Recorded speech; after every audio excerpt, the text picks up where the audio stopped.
Artes plásticas, el espejo del alma, con Andrés Bestarmayo.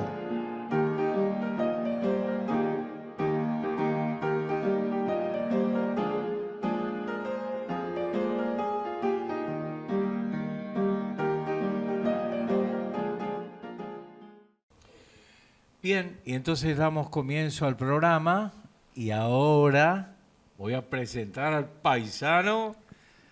¿Somos del mismo campo, don Andrés Bestarmayo? Yo diría que heredé los genes más gallegos, pero Sí, no importa. Sí, no Bueno, podemos mantener ahí un gallego y una escasez. todo sea por el frío y para no para no morirnos.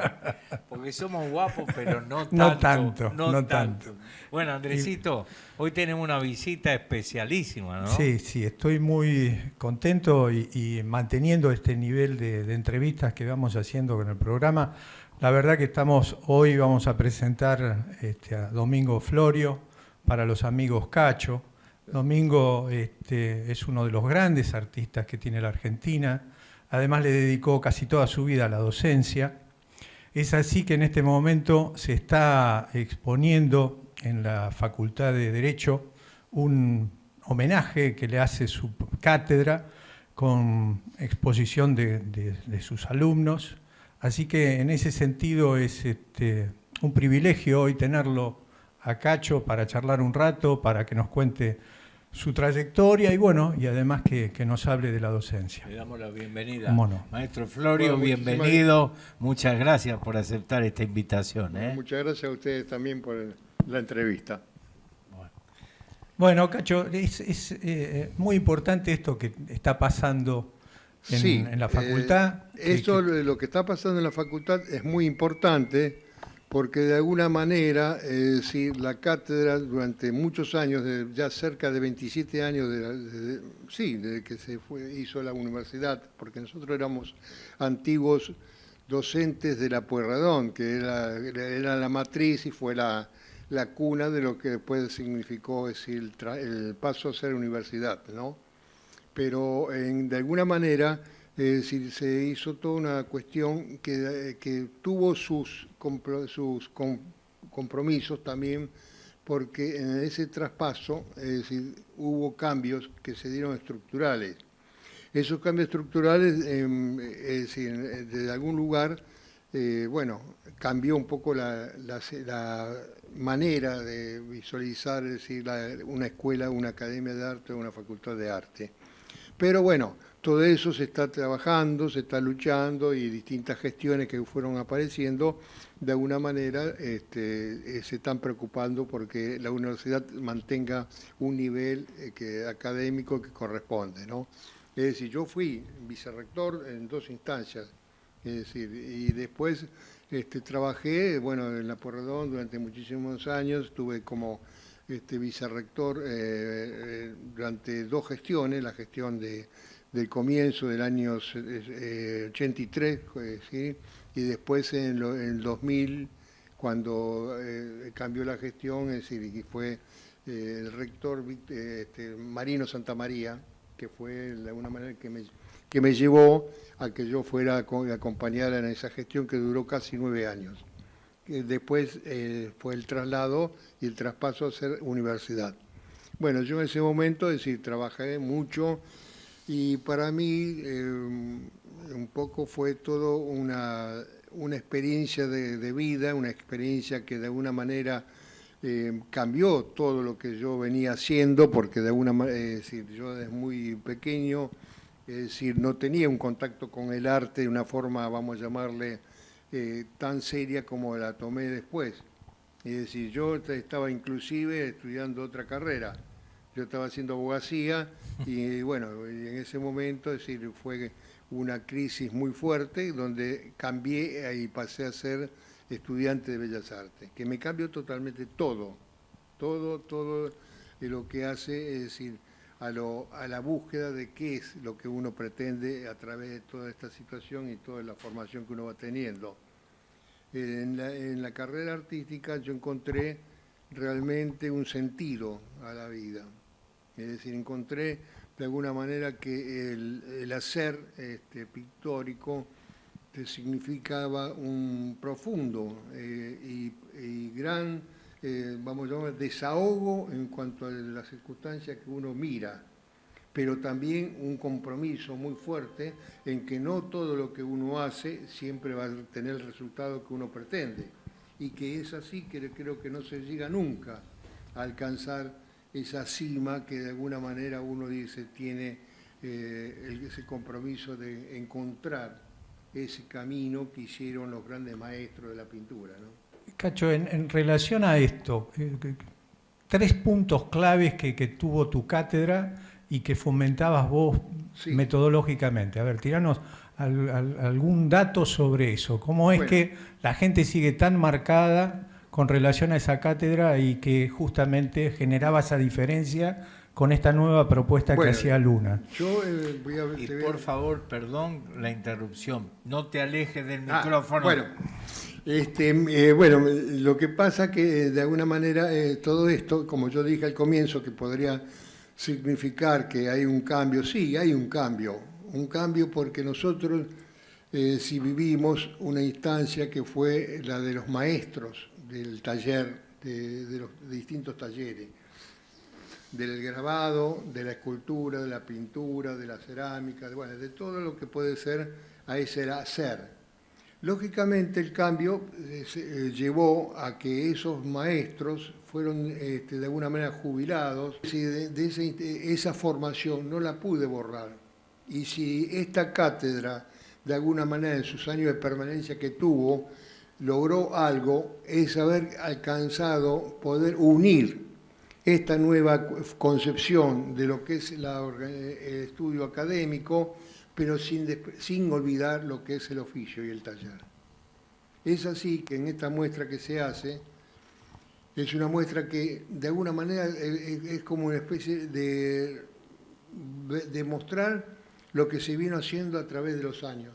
Es decir, en este momento la cátedra está integrada por 4 profesores, que solo puedo nombrar, que son Ana Cortés, una gran profesora, gran pintora y gran artista, Claudio Villarreal, también otro gran maestro, es decir, que viene con una formación académica universitaria ya porque fue alumno en Córdoba, y Laura Couto, que fue también una gran profesora que de alguna manera egresó de las escuelas Pueyrredón en ese momento.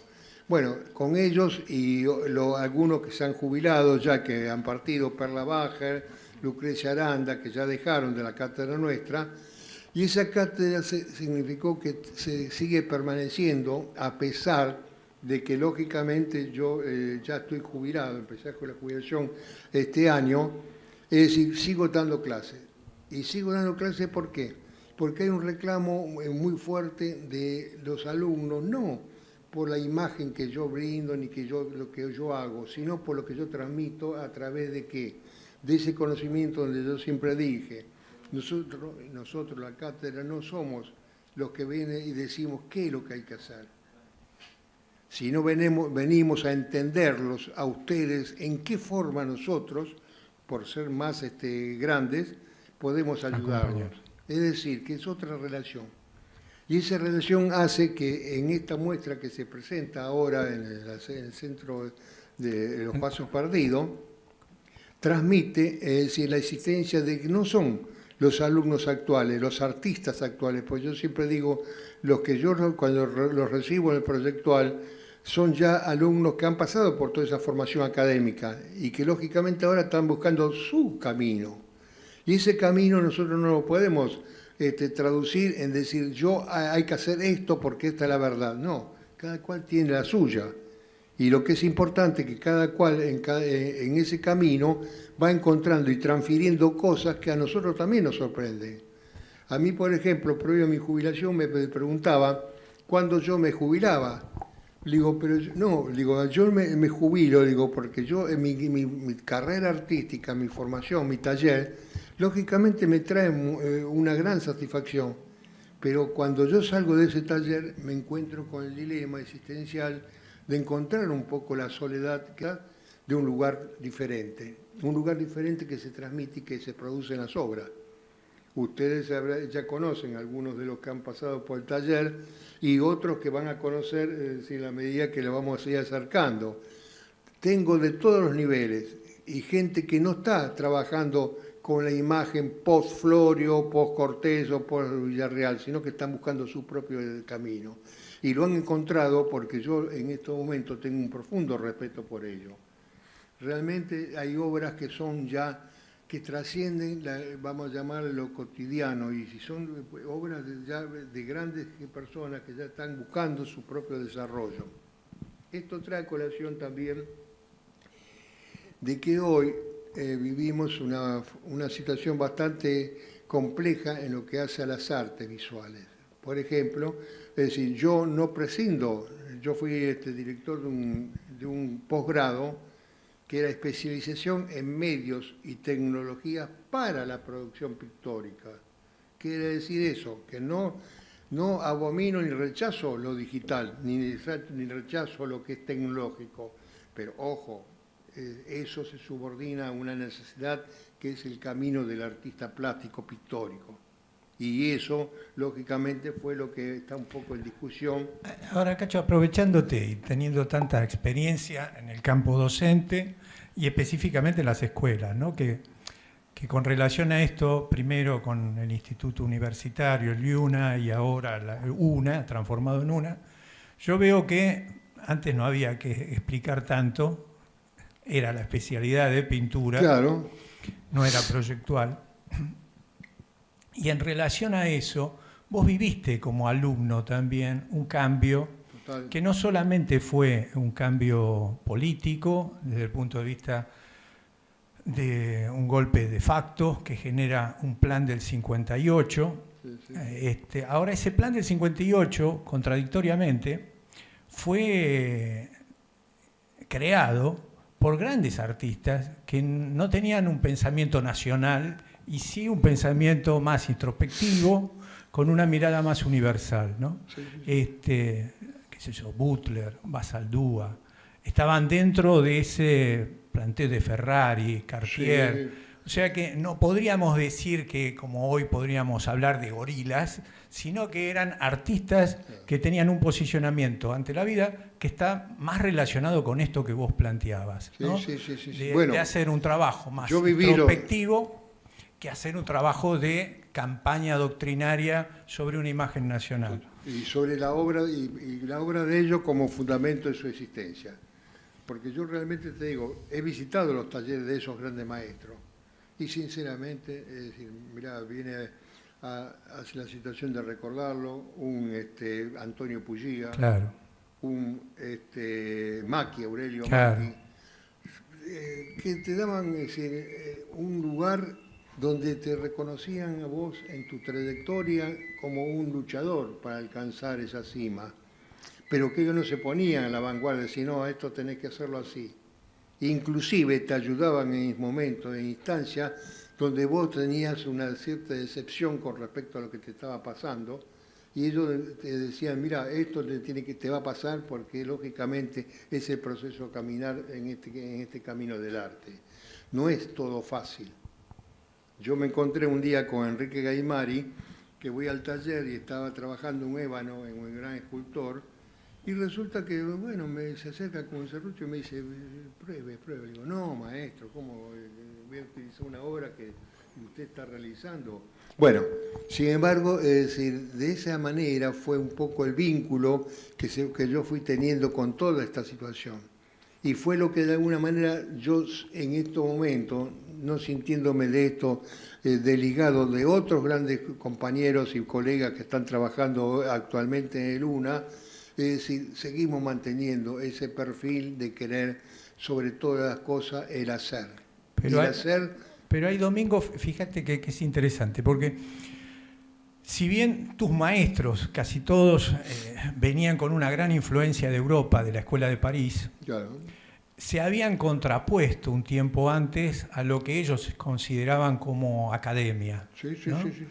Y entonces lo que recibiste vos, lo que recibí yo en cierta medida, hoy haciendo el proceso a nuestra edad de ver de dónde venía tal influencia o tal otra, lo que nosotros recibimos fue una gran renovación de lo que fue el concepto académico, ¿no? Sí.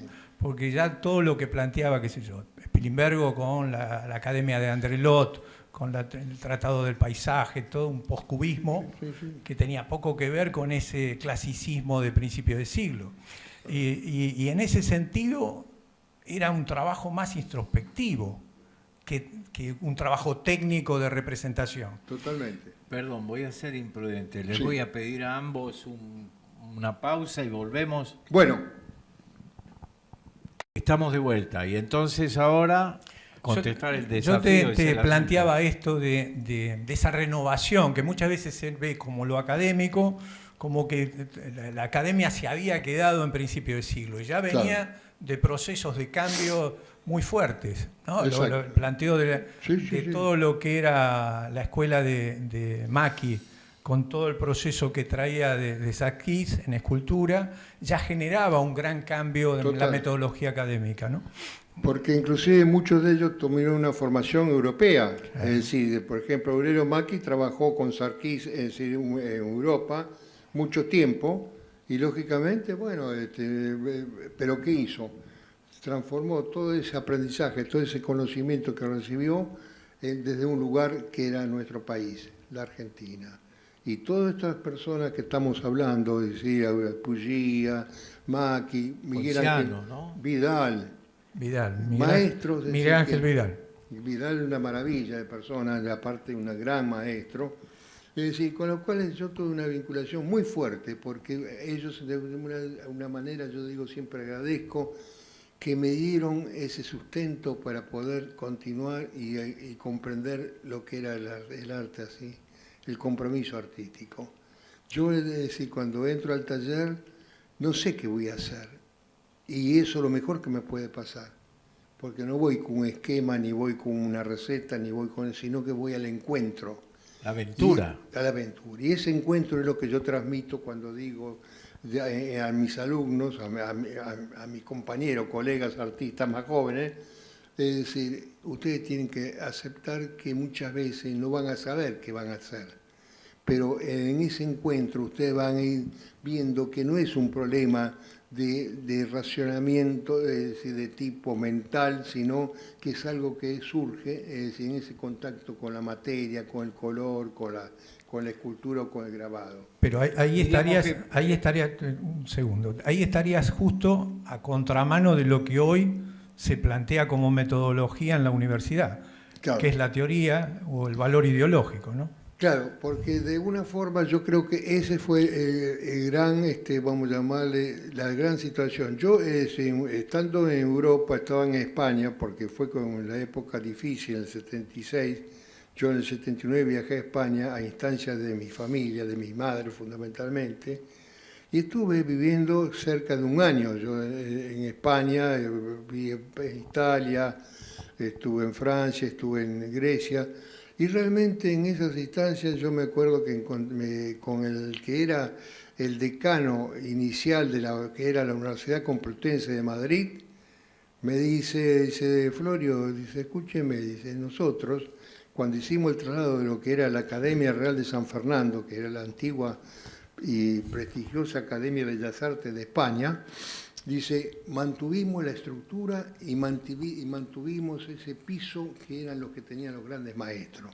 Es decir, entramos en tomar nuevas tecnologías y nuevos modos de interpretación del arte, pero nunca olvidamos que lo que ellos daban en el oficio, en el taller, no se podía prescindir. Y lógicamente eso fue un poco lo que, de alguna manera, cuando volví a la Argentina, es decir, traté siempre de que se mantuviera ese principio, de que nosotros fuéramos artífices de una nueva concepción que permitiera que nuestros artistas tuvieran ese lugar, después escalando posiciones en el mundo, donde de alguna manera ese reconocimiento, bueno, surgiera de nuestra esencia, de mostrar lo que realmente podemos hacer. Y te digo, y así fue que, bueno, que es un poco el transcurrir de mis cosas. Yo hoy hablando me siento un poco raro, porque en realidad son cosas que por ahí las tengo dentro y no las expreso continuamente. Pero bueno, es decir, hoy, gracias a ustedes que me dan esta oportunidad, es decir, no quiero hacer una crítica a la formación académica que brinda la universidad, sino no es nada de eso, sino porque yo me siento parte de esa universidad, lógicamente con una posición que por ahí no puede ser la que todo sustenta, pero de alguna forma, bueno, reivindico esa cuestión y reivindico esa actitud donde yo a mis alumnos hoy y artistas que en formación, le digo, el día de mañana ustedes tienen que ocupar lugares acá en la academia. ¿Por qué? Porque van a transmitir esa necesidad del oficio, van a transmitir esa necesidad del hacer y van a transmitir esa cuestión donde el arte no ha muerto, la pintura no ha muerto. Es decir, hoy puede haber otras expresiones que yo respeto y que valoro también, pero que de alguna manera pasan por otra cosa. El mundo, es decir, va camino a una cosificación también en la actualidad. Es decir, esa cosificación significa que hay un modelo, un estándar de vida que permite a que todos los gobiernos de alguna manera usen esa situación para de alguna manera dominar a lo que se ponen en contra de eso. Y es así que lo decían ya filósofos importantes de la decían que el artista tenía en su poder algo muy fuerte, que era poder a través de su obra cambiar la estructura de un país. Y eso acá en Argentina lo han hecho un Antonio Bernis, un Enrique Policastro, un Antonio Puglia, es decir, todos en los que yo me estoy olvidando también en estos momentos de nombrar, pero que de alguna manera quedan todos dentro de esa situación, y bueno, que se han entregado y que su vida ha pasado siempre por el hacer y por la lucha de poder transformar la realidad a partir de su obra. Yo hoy, esto viene un poco a lo cotidiano, ¿no? Y a veces, viste, encontrás como que hay una cuestión que parecería que indica que no es... el artista interpreta. Uno cuando hace, algo y está haciendo una obra, no está haciendo una imitación de lo que esa obra transmite, o de que ese lugar, o ese paisaje, o esa figura le transmite. Uno lo está interpretando de su propia concepción. Y a mí me ha pasado dos cuestiones que muchas veces yo las ejemplifico, estando exponiendo en una playa, creo de Santa Teresita, en un hotel. Es decir, me dieron un espacio y resulta que, bueno, estaba exponiendo y estaba a las 6 de la tarde, hora que todavía estaba en la playa, esperando que cayera alguien para, bueno, charlar. Bueno, cae una muchacha, me acuerdo bajar la escalera, así, con arena, venía ya todavía de la playa, y apenas ve lo mío, me dice, ay, qué triste que es todo esto, ¿no? Digo, mirá, yo soy el autor. Digo, y yo me divierto mucho cuando hago esto. Me miró y salió corriendo por la escalera. Es decir, ¿qué quiere decir? Es decir, que muchas veces no es el arte el reflejo de estado de ánimo sublime. Muchas veces está ligado a un sentimiento o un padecimiento de las cuestiones reales. Porque es así. Yo sinceramente en un momento determinado siento que a mí todo lo que es la realidad me envuelve y me atrapa de una manera que no puedo prescindir de ella. Hoy no puedo prescindir de la situación que está el país en donde de alguna manera sí, se está revolcando en una cuestión que nunca hemos vivido. Porque yo, es decir, que conocí, que trabajé, es decir, en momentos determinados en la parte política, es decir, había una concepción de que hacía el que era una cuestión política, lo hacía de un lugar más profundo. No había este estereotipo que hoy se aparece y que es un poco el que busca su propia situación a través de un cargo que lógicamente es decir, le reditúa para él. Pero no se da cuenta que a su alrededor se está muriendo la gente de hambre, no se da cuenta que en este momento hay gente que no tiene para poder pagar el alquiler de una casa, y lógica, y eso duele mucho. Ahora, Cacho, en relación a esto que permanentemente está en una dicotomía constante en las artes, bueno, si la militancia es llevada a la obra, si la obra es espejo de ese interior, si la obra sirve de catarsis, pero cuando vos hablas del oficio, yo entiendo que estás hablando de la comprensión del lenguaje, ¿no? Y a través del lenguaje trascendés también esos momentos anímicos bajos. Por eso por ahí la contestación a esta chica que vos le decías, bueno, yo me divierto. Lo que pasa es que al ingresar a ese plano del lenguaje,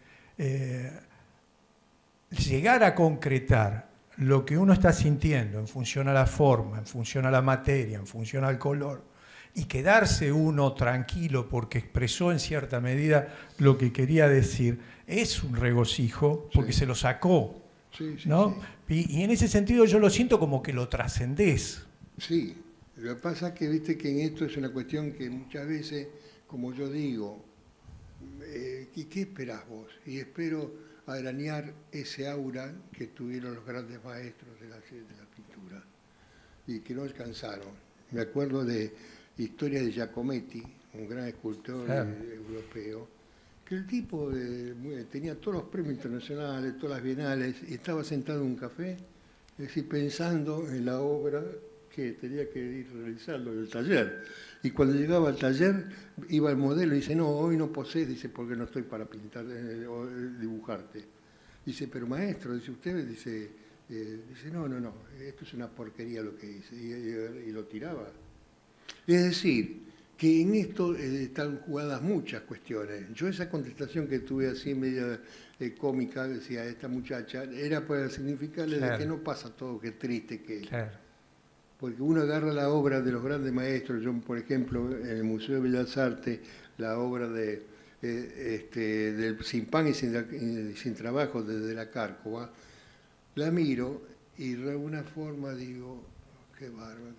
Esa actitud de la mujer y el hombre que están ahí como gritando, sosteniendo una posición, y veía todo ese cargo pasando los límites de ese lugar donde estaban ellos sentados, es decir, la policía cuidando. Ese cuadro fue pintado a comienzo del siglo.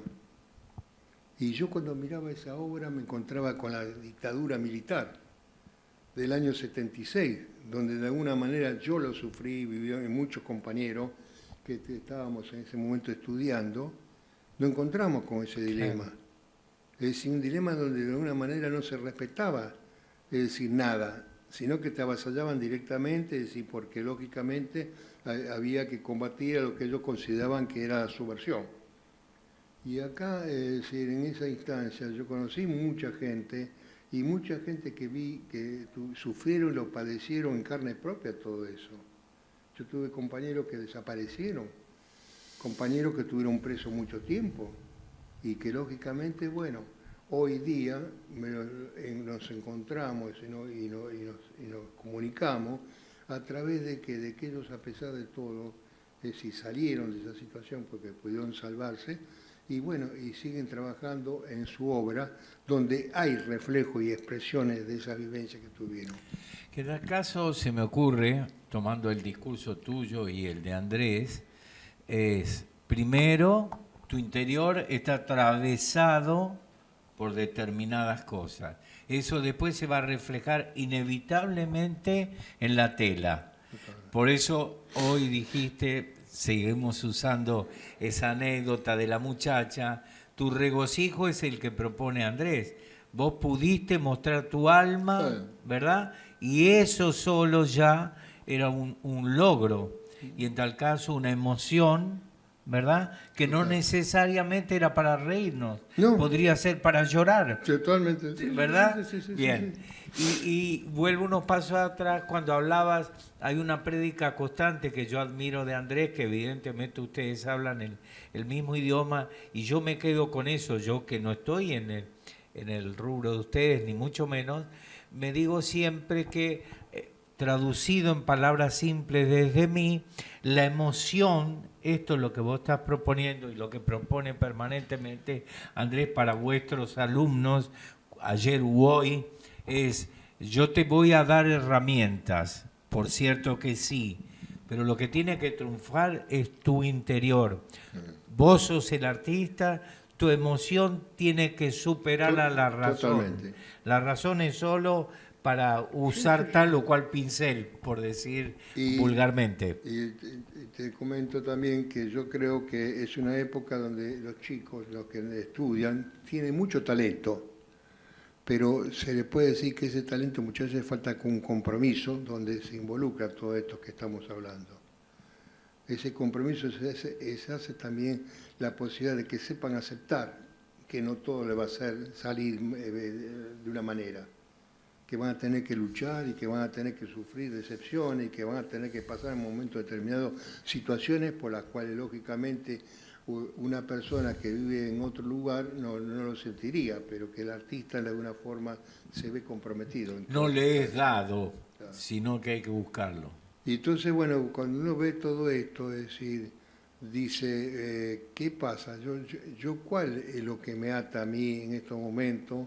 Hasta el día de mi muerte, por supuesto, voy a seguir pintando y voy a seguir tratando de alcanzar esa aura, como dije anteriormente, de esos grandes maestros. Es decir, pero lógicamente también poder dar en la vida así cotidiana algo de poder, por lo menos, ¿sabes qué? Es decir, decirle, no, seguí con esto que estás haciendo, esto es lo tuyo. Yo tengo muchos alumnos que en momentos determinados de la distancia de vida que llevan los hace atravesar por momentos muy feos. Digo, pero vos tenés hoy la posibilidad de que lo que estás haciendo no es poca cosa. Es una obra que va cobrando toda una característica y que lógicamente, bueno, es lo que yo hoy admiro, donde digo, no soy el magister dicit, sino soy la persona que viene de un lugar a vivir de ustedes también lo que ustedes me pueden otorgar, que es esa permanencia y esa situación de sentirme que puedo hacer cosas en la vida. Porque si no, estaría en el taller aislado y lógicamente, bueno, es decir, es mucho más difícil, ¿no? Bueno, cuando salga el programa van a quedar unos días de la exposición, que la coordinadora es Zulma García Cuerva, de la Facultad de Derecho, una artista plástica y además abocada a este tipo de proyecciones, de muestras. Es un espacio extraordinario el que nos ofrece la Facultad de Derecho. Tiene Pasos Perdidos, el Salón de los Pasos Perdidos, es una de las salas más grandes que tiene Buenos Aires, y bueno, en este momento los artistas que ha formado Florio con él están exponiendo, así que bueno, va a ser un placer estar recorriendo esas muestras, y le decimos a la gente que tiene unos días todavía como para ir a recorrerla. Perfecto. Bueno. Maestro Domingo Florio, muchísimas gracias por esta visita. Sabés que te admiramos y te apreciamos. Yo agradezco, no soy amigo como él lo es, pero algún día lo seré. Yo agradezco profundamente todo esto porque me da la oportunidad, después de mucho tiempo también, que muchos compañeros los fui perdiendo por la propia circunstancia de la vida y estaba un poco aislado. Y casualmente, bueno, encontrarme nuevamente con ustedes, que yo me acuerdo la charla que tuvimos. La vez anterior con Guillermo Cuello. Bueno, con el Guillermo Cuello también, Es decir, vemos que todo esto es parte de algo muy importante, que uno siente que está todavía vivo y que tiene todavía la posibilidad no del reconocimiento, porque no por ahí, quién sabe, no importa tanto, pero sí, ¿sabes qué? De la atención del otro, que es mucho más fuerte. Aquí te esperamos siempre. Bueno, Muy bien. Bueno, gracias, Cacho, por todo lo que hiciste, por todo lo que seguís haciendo y por lo que vas a hacer. bueno, Muchas muchísimas gracias. Tenemos, yo ya siempre repito lo mismo, tenemos agendado 50 años más, así que prepárate para laburar. Bueno, Gracias, bueno, gracias. muchísimas gracias a todos y bueno, este espacio, es decir, lo veo como que sigue siendo todavía un puntal en la defensa de lo que debería el verdadero ser y el sentimiento, ¿no? Gracias. Bueno, muchísimas Andresito, gracias. hasta la próxima. Bueno, nos vemos.